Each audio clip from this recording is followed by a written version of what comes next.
Join us is Dr. Don Kikawa from UCSD Shiley Eye Center, who performed Sybil's eye operation to fix her protruding eyes. Thank you, sir, for being here. Thank you for having me.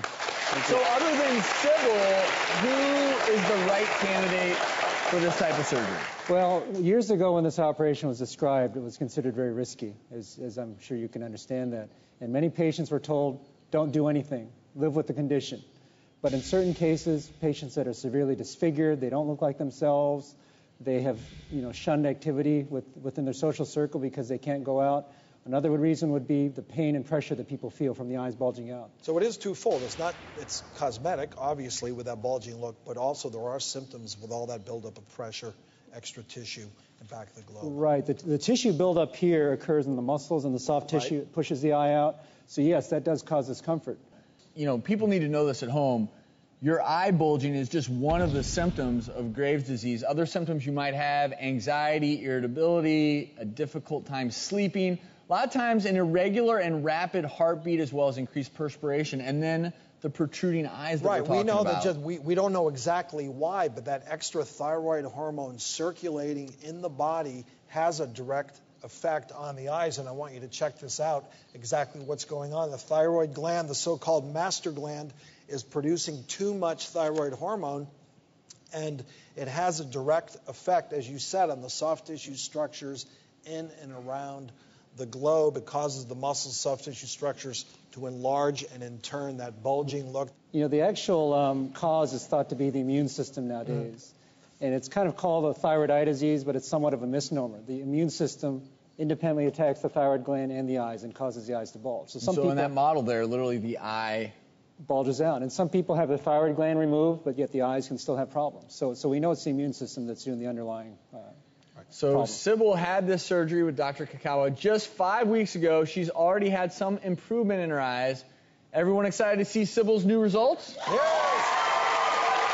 All right, let's meet her. Come on out, Sybil.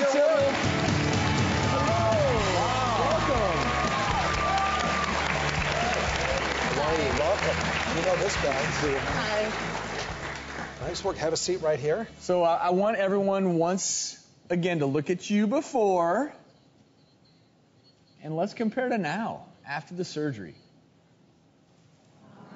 Wow.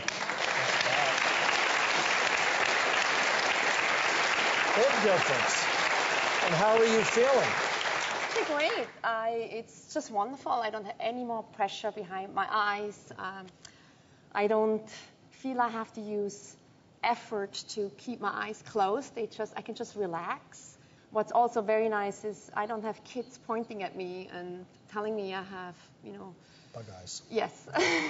Well, your eyes is one, everyone talks about the smile, but the eyes are the other thing that you look at the first time when you greet someone. And if I were to look at you right now, I would never know that you had suffered with Graves' disease. I do want people at home to know that there are certain situations where you need to pay attention. Family history of Graves' disease. Women are 7 times more likely to get this disease if you smoke, depending upon your age. That certainly can be a risk factor. So you've got to pay attention to those potential risk factors. If there does become a scenario where you suffer from Graves' disease, but maybe you're not ready for surgery, what steps can people take at home to deal with this? Yeah, unfortunately, there isn't a whole lot. We want to protect the eyes, make sure they're moist. Oftentimes, we encourage the cessation of smoking. That seems to be very highly correlated with the worsening of disease.